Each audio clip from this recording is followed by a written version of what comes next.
Ailton Krenak, imortal da Academia Brasileira de Letras e autor de livros como Ideias para Adiar o Fim do Mundo e A Vida Não é Útil, ministrou a aula inaugural deste semestre da URGS, no dia 9 de março.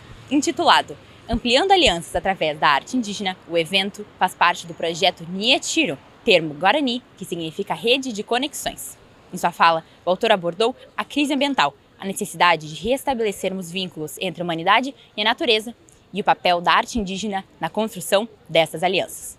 Povos antigos de diferentes continentes, lá no Canadá, no Alasca, na América Central, na África, mesmo lá na Ásia, sempre fizeram arte. Esse totem aqui, que tem o estatuto de obra de arte, ele continua sendo chamado, pela maioria de nós, de artesanato. Esse termo artesanato, que de certa maneira tira a singularidade, a beleza que cada um tem. Eles não são iguais, eles não são feitos em série. Cada um é sonhado, é pensado. Nós temos museus etnográficos, onde guardam peças feitas por autores indígenas ou feito por artistas original de povos tradicionais daqui do continente, mas também de povos de quilombo, de ribeirinhos, de comunidades que vivem na floresta e que, pela sua profunda conexão com a floresta, com o rio, com os territórios onde vivem, traduzem esses territórios em arte. Então, essa é uma arte que nasce do território e nasce também da cosmovisão que esses povos que trazem esses seres que estão representados através de peças que são, às vezes, de madeira, de ouro, de osso, madeira, barro, palha, diferentes materiais, mas que desenham corpos cheios de sentido.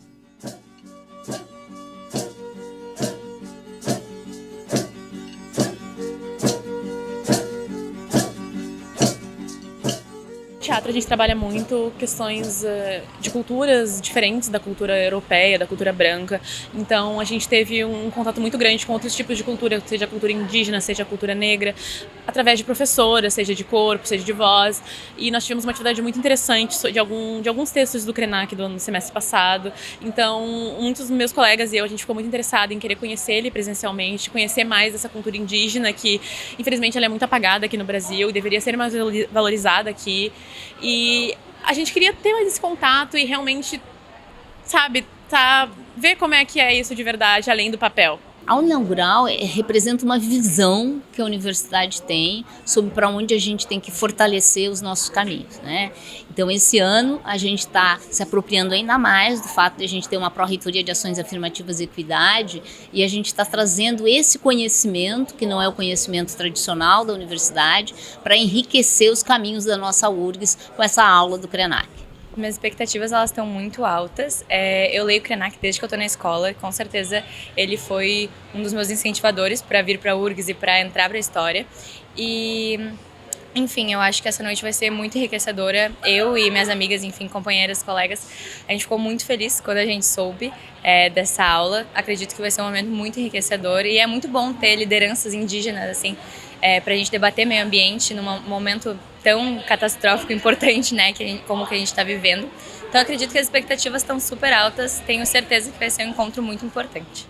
Quando nós ouvimos o canto, quando nós estamos diante de uma observação sobre a cultura, sobre a diversidade, nós estamos beirando o sentido da arte.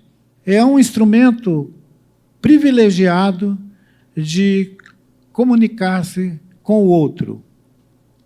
Quando nós pensamos a diversidade, nós podíamos considerar que a arte é a linguagem da diversidade.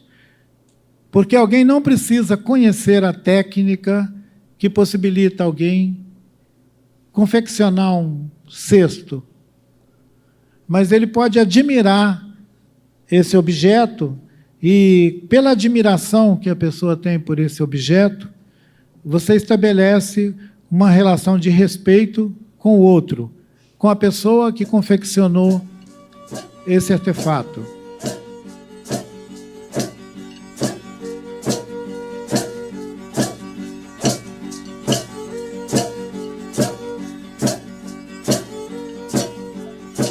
A lista de erros que nós temos feito começou lá na Revolução Industrial. O entendimento que as comunidades humanas tiveram desde o final do século XIX é que a Terra é uma plataforma e que a gente pode explorar essa plataforma. A maneira do que querem fazer tirando petróleo na foz do Tapajós, ou qualquer outra terra rara em algum lugar. Então, essas ideias, elas são tão velhas que só por serem tão persistentes, elas deveriam ser questionadas.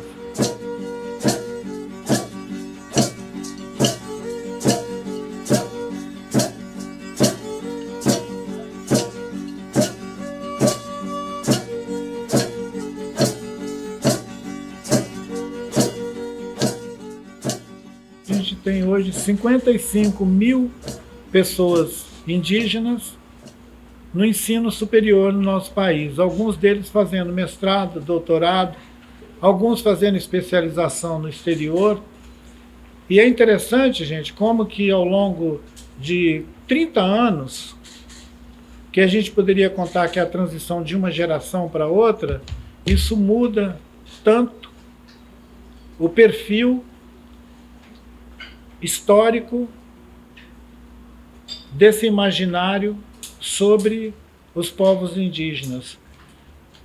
Um enunciado sobre a diversidade étnica, sobre a pluralidade das formas de viver, de pensar dos povos indígenas, ele só está acontecendo porque esses jovens estão saindo das aldeias e se formando para isso. É muito importante a universidade compreender que a diversidade tem duas etapas. Ela tem a etapa do ingresso, ou seja, cada vez mais nós estamos tendo cotas para trazer estudantes diferentes, temos cotas indígenas para ter indígenas dentro da casa, mas isso é só a primeira etapa.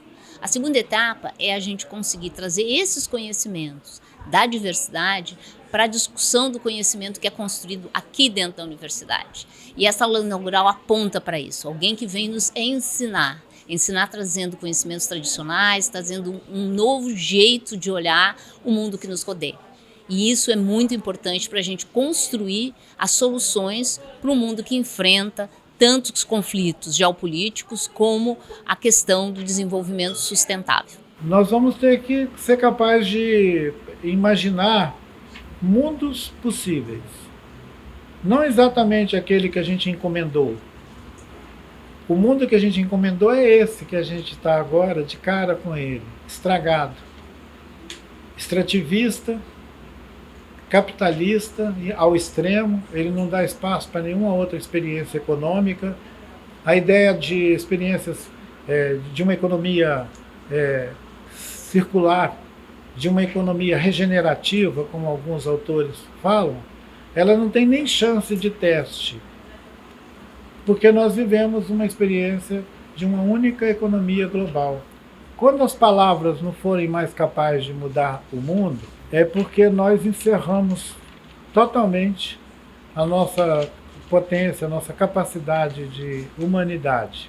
Quando as palavras não tiverem mais poder de mudar nada, aí realmente nós estamos assimilados por uma distopia, por um mundo em que o que vai resolver, o que vai promover as mudanças é a violência.